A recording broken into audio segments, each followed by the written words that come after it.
Welcome to Bedtime Stories. My name is Stephanie Sprouse. I work at the Branch Bookstore at our new location here in Cullman. And today I'm going to read you Mirette on the High Wire by Emily Arnold McCulley. 100 years ago in Paris, when theaters and music halls drew traveling players from all over the world, the best place to stay was at the Widow Grotto's, a boarding house on English Street. Acrobats, jugglers, actors, and mimes from as far away as Moscow and New York reclined on the widow's feather mattresses and devoured her kidney stews. Madame Grotto worked hard to make her guests comfortable, and so did her daughter Mirette. The girl was an expert at washing linens, chopping leeks, preparing potatoes, and mopping the floors. She was a good listener, too. Nothing pleased her more than to overhear the vagabond players tell of their adventures in this town and that along the road. One evening, a tall, sad-faced stranger arrived. He told Madame Grotto he was Bellini, a retired high-wire walker. "I'm here for a rest," he said. "I have just the room for you, Monsieur Bellini, in the back, where it's quiet," she said, "but it's on the ground floor with no view." "Perfect," said the stranger. "I will take my meals alone." The next afternoon, when Mirette came for the sheets, there was the stranger crossing the courtyard on air. Mirette was enchanted. Of all the things a person could do, this must be the most magical. Her feet tingled as if they wanted to jump up on the wire beside Bellini. Mirette worked up the courage to speak. "Excuse me, Monsieur Bellini, I want to learn to do that," she cried. Bellini sighed.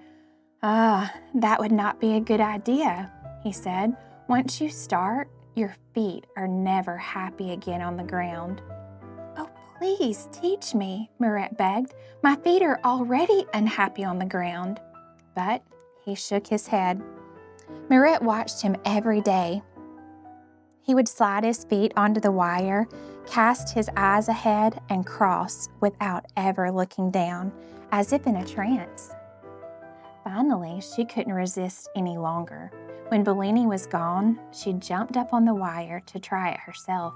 Her arms flailed like windmills. In a moment, she was back on the ground. Bellini made it look so easy. Surely she could do it too if she just kept trying. In 10 tries, she balanced on one foot for a few seconds. In a day, she managed 3 steps without wavering. Finally, after a week of many falls, she walked the length of the wire. She couldn't wait to show Bellini. He was silent for a long time. Then he said, "In the beginning, everyone falls. Most give up, but you kept trying. Perhaps you have talent as well." "Oh, thank you," said Mirette. She got up 2 hours earlier every day to finish her chores before the sun shone in the courtyard.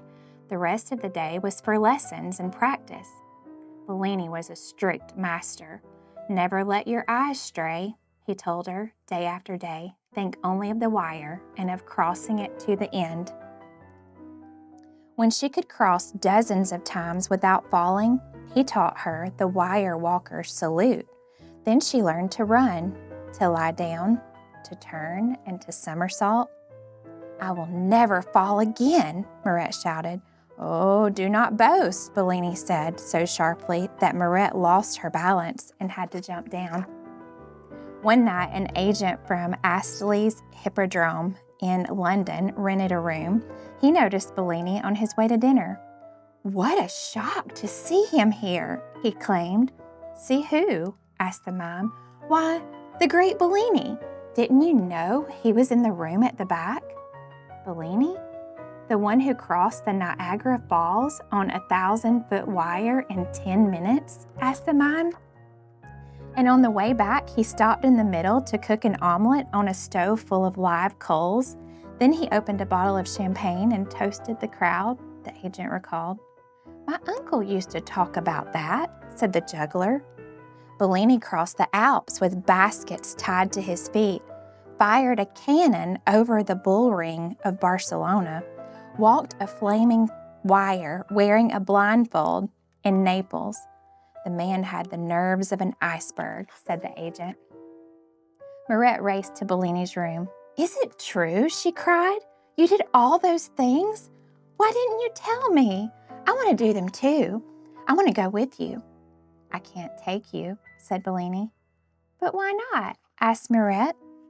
Bellini hesitated a long time. Because I'm afraid, he said at last. Mirette was astonished. Afraid? But why? Once you have fear on the wire, it never leaves, Bellini said. But you must make it leave, Mirette insisted. I cannot, said Bellini. Mirette turned and ran to the kitchen as tears sprang to her eyes. She had felt such joy on the wire. Now Bellini's fear was like a cloud casting its black shadow on all that she had learned from him. Bellini paced his room for hours. It was terrible to disappoint Mirette. By dawn, he knew that if he didn't face his fear at last, he could not face Mirette. He knew what he must do. The question was, could he succeed? That night, when the agent returned, Bellini was waiting for him. The agent listened to Bellini's plan with mounting excitement. I'll take care of it, he promised. To himself, he added, a big crowd will make me a tidy profit. What luck! I just happened to be in Paris now. Bellini went out to find a link of hemp with a steel core. He borrowed a wrench and worked until daylight, securing the wire. The next evening, Mirette heard the commotion on the street. Go and see what it is, her mother said. Maybe it'll cheer you up. In the square was a hubbub. The crowd was so thick she couldn't see. But the agent was aiming a spotlight in the sky. Return of the great Bellini, he was yelling. Could it be? Mirette's heart hammered in her chest.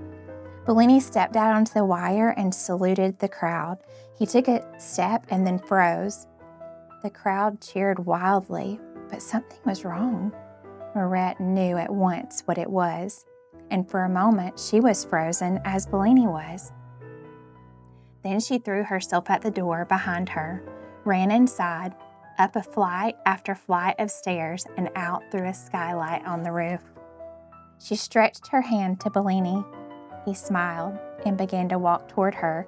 She stepped onto the wire, and with the most intense pleasure, as she had always imagined it to be, she started to cross the sky.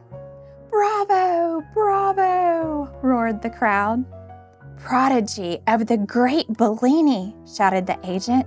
He was beside himself, already planning the world tour of Bellini and Mirette. As for the master and his pupil, they were only thinking of the wire and of crossing it to the end. The end. See you next time.